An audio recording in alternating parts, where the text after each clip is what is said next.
Quando a mente entende demais e não sente, ela adoece. Existe um tipo de cansaço que não vem do corpo. Ele nasce quando você acorda e já sabe demais. Sabe que o dia será preenchido por distrações, ruídos, obrigações vazias e que, no fundo, nada disso toca o essencial. Você cumpre a rotina, conversa, trabalha, responde, mas algo permanece pesado por dentro. Um peso sem nome claro, um desgaste que o descanso não resolve. E então surge a pergunta que quase ninguém tem coragem de formular em voz alta. E se o problema não for falta de motivação, mas excesso de consciência? Porque quanto mais você pensa, mais enxerga contradições. Quanto mais sente, menos consegue fingir que está tudo bem. Este vídeo não é um convite à esperança fácil. Não é um manual para pensar positivo. É um convite mais difícil e mais honesto. Olhar para dentro sem anestesia, sem promessas de alívio rápido, sem mentiras confortáveis. Se você sente que pensa demais, talvez não esteja quebrado. Talvez apenas esteja desperto em um mundo que prefere dormir. Pensar sempre foi vendido como uma qualidade. Inteligência, reflexão, consciência, tudo isso parece sinal de evolução. Mas há um ponto em que pensar deixa de iluminar e começa a pesar. Carl Jung observou algo desconfortável. A mente que não descansa se transforma em um campo de conflito. Não porque pensar seja errado, mas porque pensar demais desconecta o indivíduo do fluxo natural da vida. A pessoa passa a viver na cabeça e não mais na experiência. Para Jung, isso acontece quando o ego, a parte consciente que analisa, controla e julga, se hipertrofia. Ela tenta compreender tudo, antecipar tudo, explicar tudo, e nessa tentativa perde algo essencial: o contato com o inconsciente, com o corpo, com o silêncio interno. Quem pensa demais não sofre por falta de respostas, sofre por excesso delas. E então surge a fadiga invisível. Você não descansa nem quando para, porque a mente continua trabalhando, comparando, interpretando, questionando o sentido de tudo. Jung chamava isso de desalinhamento psíquico. A consciência vai longe demais, enquanto partes profundas da psique ficam reprimidas. Essas partes não desaparecem. Elas retornam como ansiedade, apatia, irritação sem causa, sensação de vazio. O sofrimento não vem do pensamento em si. Vem da identificação total com ele quando você acredita que é apenas sua mente. Qualquer pensamento negativo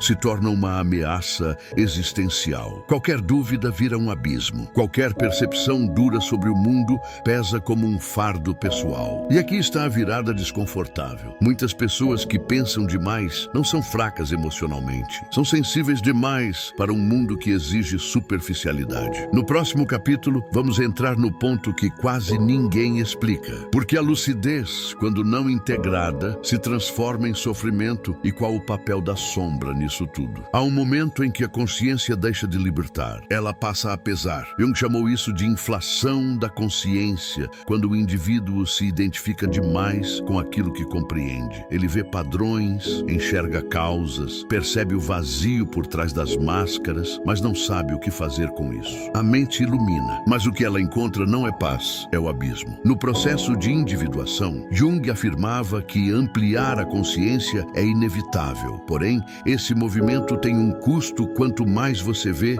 menos consegue voltar à inocência. Certas percepções não podem ser desfeitas. Você entende dinâmicas familiares, reconhece ilusões sociais, percebe que muitas relações são sustentadas por medo, carência ou conveniência. E então acontece algo cruel. Compreender não alivia, porque entender não muda o passado, não devolve o tempo perdido, não transforma automaticamente as pessoas ao seu redor. Em lucidez revela verdades, mas não entrega soluções prontas. É aí que a consciência se volta contra si mesma. Ela cobra coerência num mundo incoerente, sentido onde há ruído, profundidade onde só existe pressa. O sofrimento surge não por falta de clareza, mas por excesso de visão sem integração. Você percebe o que está errado, mas ainda não sabe como carregar isso sem se quebrar. O mundo soa barulhento demais. As pessoas parecem distantes, mesmo quando estão próximas. A culpa surge silenciosa. Culpa por não se adaptar, por não se empolgar, por não sentir o que deveria sentir. E pouco a pouco, a apatia se instala. Não é tristeza explosiva, é um apagamento lento. A vida continua, mas sem cor, sem urgência, sem desejo real. O pensador tenta viver apenas na luz da consciência, mas paga o preço de ter amputado partes vitais da própria psique. A apatia não é preguiça, é a alma cansada de ser reprimida. O isolamento não é arrogância, é proteção contra um mundo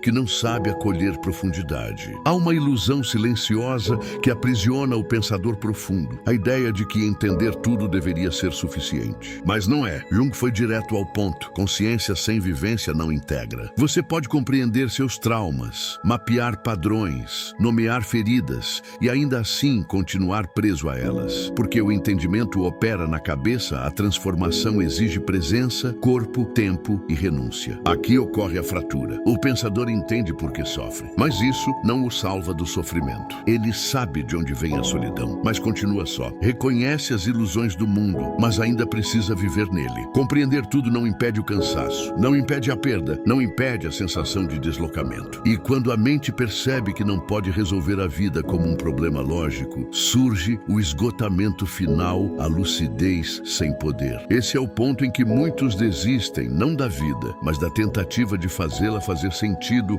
o tempo todo. A consciência bate no limite do humano. E talvez essa seja a verdade mais dura. Ninguém é salvo pela compreensão total. Somos sustentados por algo mais simples e mais difícil: aprender a viver com perguntas abertas. Aceitar o incompleto. Renunciar à fantasia de controle. Quando você sofre por pensar demais, não está falhando. Está atravessando uma zona em que antigas ilusões já morreram e nada novo nasceu ainda. Esse intervalo dói. A psique desmonta antigas certezas para criar uma estrutura mais honesta. Pensar demais não é uma falha de caráter. É um sinal de profundidade num tempo que premia a distração. E sofrer por isso não te torna fraco, te torna humano diante do real. Se você chegou até aqui, é porque você não aceita não querer ser mais convencido de que vai dar tudo certo. Quer apenas não mentir para si mesmo. Este espaço existe por isso. Não para prometer alívio rápido, mas para oferecer companhia lúcida no atravessamento. Ficar aqui não é um hábito, é uma escolha silenciosa. Escolher ficar é dizer: eu aceito pensar com profundidade mesmo que doa. Eu não preciso me distrair de quem sou. Posso caminhar sem garantias, mas com presença. Se isso faz sentido para você, permaneça. Não por fidelidade ao canal,